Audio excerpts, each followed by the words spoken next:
Guru itu beban negara.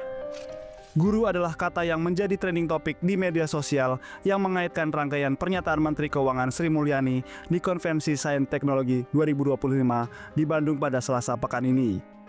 Sri Mulyani yang saat itu berbicara tentang pendapatan guru karena gajinya tidak besar, namun pada video yang beredar di media sosial, Sri Mulyani menyebut kata guru adalah beban negara.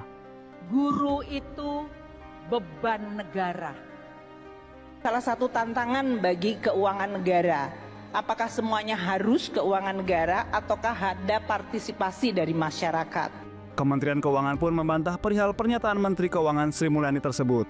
Kepala Biro Komunikasi dan Layanan Informasi Kementerian Keuangan, Denny Suryantoro memastikan potongan video tersebut adalah hoax. Denny menyebut video yang tersebar itu adalah hasil deepfake dan potongan tidak utuh dari pidato Sri Mulyani di Forum Konvensi Sains Teknologi dan Industri Indonesia di ITB 7 Agustus lalu.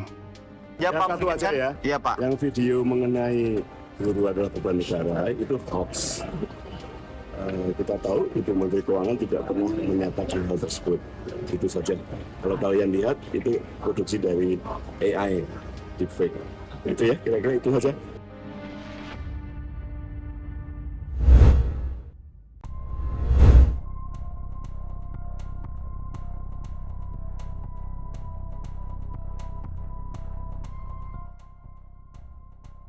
Kepala Badan Pengelola Investasi BPI Danantara Rosan Roslani menyatakan pemberian tantim bagi komisaris BUMN sudah dihapus.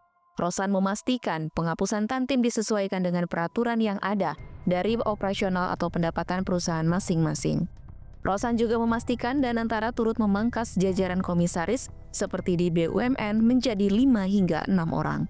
Angka ini menurun drastis dari komposisi komisaris dan direksi BUMN yang bisa mencapai belasan orang. Ya, pokoknya kita sedang berjalan sesuai arahan Bapak Presiden, kita evaluasi semua secara menyeluruh.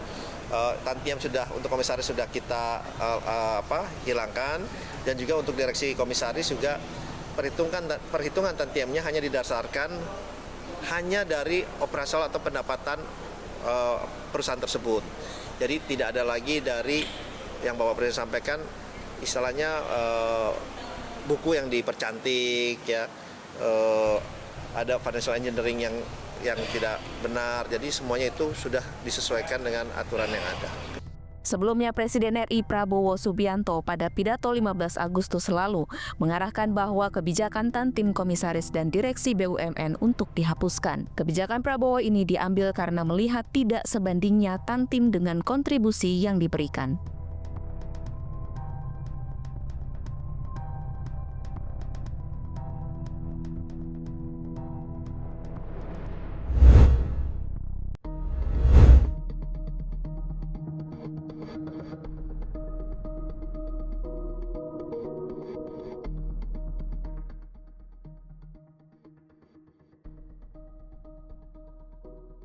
Wahana Musik Indonesia atau WAMI menyatakan siap untuk diaudit oleh pemerintah menyusul adanya desakan audit terhadap Lembaga Manajemen Kolektif atau LMK terkait transparansi pembayaran royalti musik. Kesiapan WAMI tersebut disampaikan langsung oleh Presiden Direktur WAMI Adi Adriar di Jakarta pada Selasa 19 Agustus 2025. Presiden Direktur WAMI menyampaikan bahwa pihaknya sebelumnya juga sudah secara rutin menjalani audit baik oleh pemerintah maupun pihak eksternal. Poin dari kami gitu, bahwa kami sudah diaudit secara berkala, tapi kami siap aja. Karena memang ya nggak apa-apa. Ya kalau memang harus diaudit ya diaudit, tanpa harus disuruh aja kita juga waktu itu ya, karena kalau kita secara berkala diaudit pasti itu diaudit. Nah kalau juga mau diaudit lagi, ya sok aja, ayo aja gitu. Sebelumnya, Menteri Hukum Supratman Andi Adgas pada Senin 18 Agustus kemarin mengungkapkan bahwa pihaknya berencana melakukan audit terhadap LMK dan LMKN terkait transparansi pembayaran royalti. Menurut Menkum, pelaksanaan audit tidak bertujuan untuk mencari kesalahan, melainkan untuk menentukan sistem pemungutan royalti yang tepat.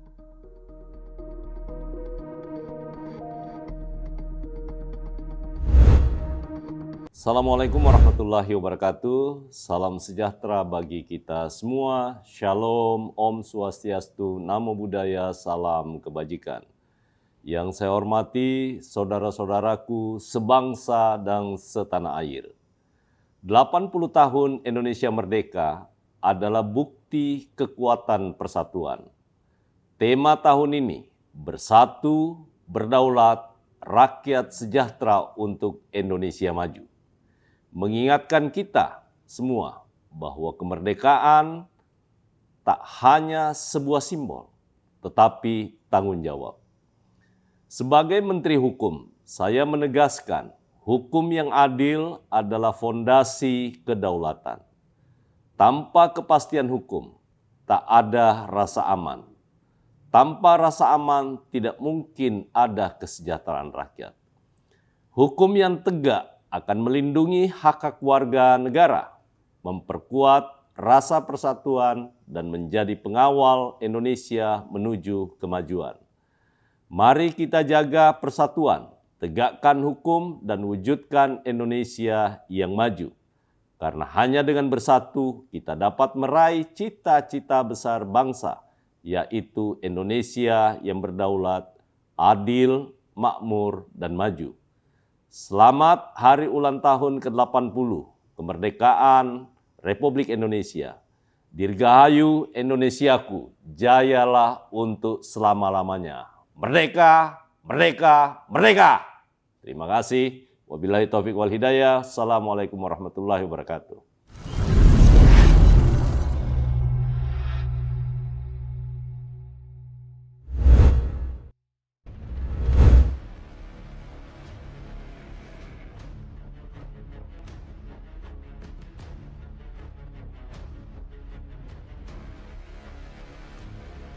Direktorat Reserse Narkoba Polda Sultra mengungkapkan penyalahgunaan dan pengedaran gelap narkoba lintas provinsi di wilayah Sulawesi Tenggara periode Juli hingga Agustus pada Rabu pekan ini.